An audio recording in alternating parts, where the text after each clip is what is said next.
धोलेरा का growth engine है उसकी वर्ल्ड क्लास कनेक्टिविटी। धोलेरा को हर पॉसिबल राउट से कनेक्टिविटी दी जा रही है।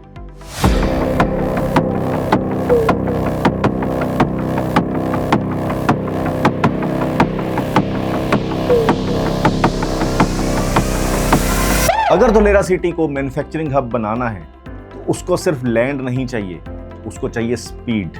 रॉ मटेरियल्स आने चाहिए फास्ट, फिनिश गुड्स निकलने चाहिए फास्टर, इंडिया में भी और दुनिया में भी। और आज के वीडियो में मैं आपको सिर्फ एक सिंपल चीज समझाऊंगा, धोलेरा की ग्रोथ का इंजन क्या है। Internal roads, expressways, DMIC, rail connectivity, airport, dedicated freight corridor और सबसे जरूरी sea ports. Dholera special investment region DSIR Gujarat का planned greenfield industrial smart city है जो अहमदाबाद से अराउंड 100 किलोमीटर साउथ वेस्ट में है। इसका लोकेशन स्ट्रेटेजिक है।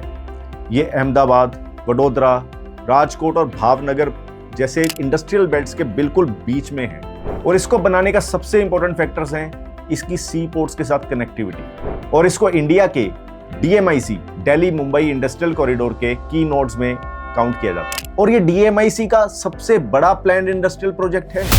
जितना प्रोजेक्ट बड़ा होता है उसको एग्जीक्यूट करना उतना ही मुश्किल भी होता है।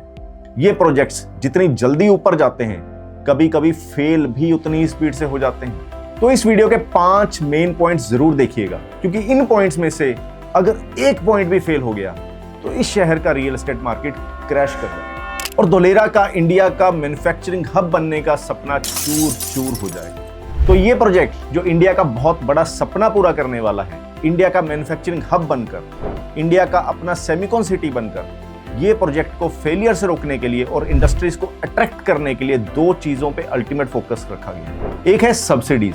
सैकड़ों सब्सिडीज डिजाइन की गई हैं इंडस्ट्रीज को अट्रैक्ट करने के लिए, जिसके बारे में मैं डिटेल में वीडियो बनाऊंगा जल्दी ही। दूसरा फोकस रखा गया है इस शहर की कनेक्टिविटी को लेकर, जो कि बहुत बहुत ज्यादा जरूरी है इंडस्ट्रीज के लिए। आज का वीडियो कनेक्टिविटी के बारे में है। सिंपल लैंग्वेज में धोलेरा को सिर्फ एक सिटी की तरह नहीं, एक इंडस्ट्रियल इकोसिस्टम की तरह डिजाइन किया जा रहा है। स्मार्ट सिटी का मतलब सिर्फ सेंसर्स और फैंसी स्ट्रीट लाइट्स नहीं होता बॉस। अगर आपको semiconductors, electronics, EV ecosystem, aerospace industries, ये सब इंडस्ट्रीज को अट्रैक्ट करना है तो लॉजिस्टिकल रिलायबिलिटी सबसे बड़ा फैक्टर होता है। जहां कनेक्टिविटी वर्ल्ड क्लास होती है वहां डिलीवरीज प्रेडिक्टेबल होती हैं और बिजनेसेस बिगर बेट्स लेते हैं और अच्छे से इन्वेस्ट करते हैं। तो मैं धोलेरा की कनेक्टिविटी को 5 लेयर्स में डिवाइड किया है। दोबारा बता दूं कि अगर इन 5 लेयर्स में से एक भी लेयर फेल हुई तो bye bye industries, bye bye Dholera. एक है रोड्स एंड एक्सप्रेसवेज, दूसरा है DMIC और DFC, तीसरा है रेलवे, फोर्थ है सी पोर्ट्स और फिफ्थ है एयर कनेक्टिविटी। तो अब आते हैं इसकी पहली लेयर पे, जो कि है रोड कनेक्टिविटी। इस रोड कनेक्टिविटी में सबसे विजिबल अपग्रेड जो है वो है अहमदाबाद धोलेरा एक्सप्रेसवे। ये अप्रोक्सीमेटली 109 किलोमीटर का एक्सेस कंट्रोल कॉरिडोर है, जिसको 4200 करोड़ रुपए की इन्वेस्टमेंट के साथ बनाया जा रहा है। इसका डायरेक्ट बेनिफिट क्या है? अहमदाबाद से धोलेरा का ट्रेवल टाइम जो पहले 2.5 घंटे के आसपास था, आज लगभग 45 मिनट के आसपास टारगेट किया गया है। और इंपॉर्टेंट पार्ट, इस एक्सप्रेसवे का अलाइनमेंट धोलेरा एयरपोर्ट तक कनेक्टिविटी को भी सपोर्ट कर रहा है। और हाँ, जब गवर्नमेंट लेवल पे रिव्यूज में बोला जाता है कि एक्सप्रेसवे का मेजर पोर्शन कंप्लीट हो चुका है, it means project is moving from promise to delivery mode. और आपको एक राज की बात बताता हूं, ये Ahmedabad Dholera expressway already complete हो चुका है और लोगों ने इसको यूज करना शुरू भी कर दिया है। और सिर्फ धोलेरा से भावनगर का एक छोटा सा पैच बचा है, बाकी सब कंप्लीट हो चुका है। और ये expressway hopefully next 4 to 5 months में ऑफिशियली इनॉग्रेट कर दिया जाए। इसके अलावा धोलेरा शहर की तरफ जाने वाले सारे मेजर स्टेट हाईवेज जो कि सिंगल रोड होती थी पहले, अब उन सबको 4 to 6 लेन हाईवेज में कन्वर्ट कर दिया गया है, जैसे कि फेडरा पीपली हाईवे। ये सबसे ज्यादा चलने वाला और सबसे मेजर कनेक्टिविटी का सोर्स था जो अहमदाबाद और भावनगर को धोलेरा से जोड़ता था। ये 2 साल पहले तक कच्ची रोड थी और अब ये 4 लेन हाईवे में कन्वर्ट कर दिया गया है और जल्दी ही इसको 6 लेन हाईवे में कन्वर्ट करने का भी प्लान है गवर्नमेंट का। अब बात करते हैं लेयर 2 ऑफ कनेक्टिविटी की, जो की है DMIC और DFC, dedicated freight corridor. Delhi Mumbai industrial corridor का प्रोजेक्ट इंडिया का सबसे बड़ा इंफ्रास्ट्रक्चर प्रोजेक्ट है with investment of around 100 billion USD। Yes, that's billion with a B. Dholera का रोड मैप सिर्फ एक रोड पे डिपेंड नहीं करता, it sits in the DMIC ecosystem.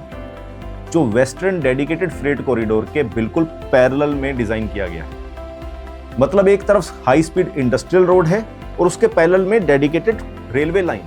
अब डीएमआईसी को एक ऐसी सड़क समझो जो हिंदुस्तान की सबसे बड़ी इंडस्ट्रियल सिटीज को आपस में कनेक्ट करेगी। डीएफसी को आप गुड्स के लिए एक अलग रेलवे लाइन समझ लो। नॉर्मल रेलवे लाइंस पर पैसेंजर ट्रेन प्लस मालगाड़ी दोनों चलते हैं, इसलिए फ्रेट स्लो हो जाता है। डीएफसी में सिर्फ फ्रेट ट्रेन चलेंगी, faster, heavier loads, double stack containers और कंजेशन होगा कम। गवर्नमेंट स्टेटमेंट्स के हिसाब से डीएफसी का गोल फ्रेट की स्पीड को 25 किलोमीटर पर आवर से 70 किलोमीटर पर आवर तक लेके जाना है और मैक्सिमम स्पीड 100 किलोमीटर तक अचीव करनी है। धोलेरा का डीएमआईसी का पार्ट होना इस शहर को पूरे हिंदुस्तान के इंडस्ट्रियल बेल्ट से कनेक्ट करता है। डीएमआईसी और डीएफसी का कॉम्बो बेसिकली एक चीज करता है, लॉजिस्टिक्स को प्लान्ड सिस्टम बनाता है, जुगाड़ नहीं। जल्दी ही मैं डीएमआईसी और डीएफसी के ऊपर एक डेडिकेटेड वीडियो बनाऊंगा, क्योंकि इसके ऊपर चर्चा करने लगा तो एक वीडियो पूरा 1 घंटे का हो जाएगा। ये टाटा इतना बड़ा सेमीकंडक्टर प्लांट लगा रहा है, रिन्यू ऑलरेडी ऑपरेशनल है, 1000 से ज्यादा लोग काम कर रहे हैं वहां पे। इतनी बड़ी लॉजिस्टिकल नीड्स हैं इस शहर की कि इसको रेलवे की सपोर्ट के बिना कंप्लीट नहीं किया जा सकता बॉस। रोड के बाद मैन्युफैक्चरिंग हब बनने के लिए रेल गेम चेंजर होती है, स्पेशली बल्क फ्रेट के लिए।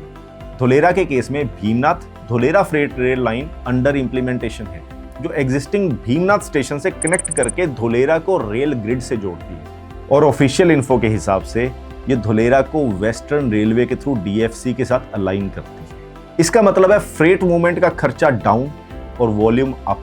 धोलेरा शहर को रेलवे लिंक से कनेक्ट करना एयरपोर्ट बनाने से भी बड़ा स्टेप है। इसके अलावा फ्यूचर में इस शहर को मेट्रो से भी कनेक्ट किया जाएगा, पर वो टाइम बहुत दूर है, कम से कम 10 साल।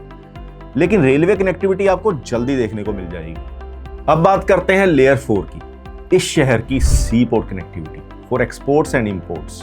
इस शहर को चुने जाने में इस कनेक्टिविटी का सबसे बड़ा हाथ रहा है। अपार्ट फ्रॉम सस्ती लैंड, ऑफ कोर्स, जमीन सस्ती थी इसलिए धोलेरा को चुना गया, ये सब जानते हैं। पर जमीन तो राजस्थान में भी मिल जाती, पर राजस्थान एक लैंड लॉक्ड एरिया है, इसके आसपास पोर्ट्स नहीं डेजर्ट्स हैं। तो धोलेरा को चुना गया। धोलेरा शहर की डायरेक्ट कनेक्टिविटी 4 मेजर पोर्ट्स के साथ है। पहला है पीपापाव पोर्ट, जो कि अराउंड 200 किलोमीटर है। दूसरा है कांडला पोर्ट, जो कि है अराउंड 300 किलोमीटर। और नेक्स्ट सबसे इंपॉर्टेंट पोर्ट है मुंड्रा पोर्ट, जो कि अराउंड 300 से 350 किलोमीटर के डिस्टेंस पे है। पर सबसे पास है भावनगर पोर्ट, जो कि डायरेक्टली कनेक्टेड है अहमदाबाद धोलेरा एक्सप्रेसवे और NH 751 से, और इसका डिस्टेंस है अराउंड 77 किलोमीटर। इसका मैन्युफैक्चरिंग लॉजिक सीधा है। अगर आप सेमीकंडक्टर्स, इलेक्ट्रॉनिक्स, इंजीनियरिंग गुड्स और रिन्यूएबल कंपोनेंट्स बना रहे हो, तो port access is equal to faster export cycles and better trade economics. 1 line summary बताता हूं। Road brings speed, rail brings scale and ports bring global reach. अब बात करते हैं 5th लेयर, फाइनल लेयर के बारे में, जो कि है एयरपोर्ट। अब धोलेरा का most powerful connector, Dholera international airport. अगर किसी भी शहर को ग्लोबल रीच देनी है तो उसका अपना एयरपोर्ट तो होना ही चाहिए। तो आपको बता दूं कि धोलेरा अकेला ऐसा शहर है जिसमें लोग बसने से पहले ही उसका एयरपोर्ट का काम चल रहा है, और आज उसका कार्गो टर्मिनल बिल्डिंग का काम ऑलमोस्ट कंप्लीट हो चुका है और एक 3200 मीटर लंबा रनवे बनकर रेडी है, और उसके पैरेलल में टैक्सीवे भी रेडी है। कनेक्टिविटी एंगल से ये एयरपोर्ट एक्सप्रेसवे से डायरेक्ट अप्रोच के थ्रू इंटीग्रेट किया जा रहा है। अब टाइमलाइन पे एक प्रैक्टिकल पॉइंट, इसका कार्गो टर्मिनल अराउंड 5 से 6 महीने में रेडी और ऑपरेशनल हो जाएगा होपफुली। इसके ठीक बाद इस एयरपोर्ट के पैसेंजर साइड ऑपरेशंस पे भी काम शुरू कर दिया जाएगा, जो कि अराउंड 2 से 2.5 साल में कंप्लीट कर दिया जाएगा। धोलेरा इंटरनेशनल एयरपोर्ट के लिए मैंने एक डेडिकेटेड वीडियो बना दी है, इसमें पूरी डिटेल्ड चर्चा की है। एयरपोर्ट का क्या बजट है, क्या काम है, क्या क्या उसके अंदर कवर हो रहा है, क्या गवर्नमेंट के प्लान है, सब कुछ। इस वीडियो का लिंक मैं आपको डिस्क्रिप्शन में भी दे दूंगा, और इसके अलावा आप यहाँ ऊपर क्लिक करके भी ये वीडियो देख सकते हैं। और अब इस सब को एक पिक्चर में जोड़ते हैं।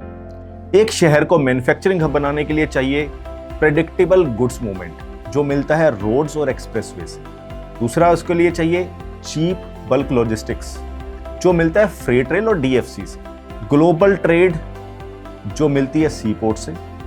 हाई वैल्यू और टाइम सेंसिटिव कार्गो के लिए है हमारा एयरपोर्ट। और जब ये सारी चीजें एक साथ मर्ज हो जाती हैं, then you get lower logistics cost, faster supplier ecosystem, better investor confidence. इसी वजह से धोलेरा को सेमीकॉन सिटी और नेक्स्ट जेन मैन्युफैक्चरिंग डेस्टिनेशन के रूप में देखा जाता है, क्योंकि इंडस्ट्रीज और इन्वेस्टर्स को सपने नहीं चाहिए, इंडस्ट्री को रोड्स, रेलवे और रनवेज चाहिए। अगर आप चाहते हो कि अगली वीडियो में मैं टाटा के सेमीकंडक्टर प्लांट का प्रोग्रेस कवर करूं, तो कमेंट करो टाटा। और अगर आप किसी और टॉपिक पे वीडियो बनाना चाहते हो मुझसे, तो कमेंट्स में बताओ। और मेरे चैनल को फॉलो कर लो, क्योंकि हर हफ्ते एक ऐसा ही नया धांसू वीडियो लेकर आऊंगा मैं।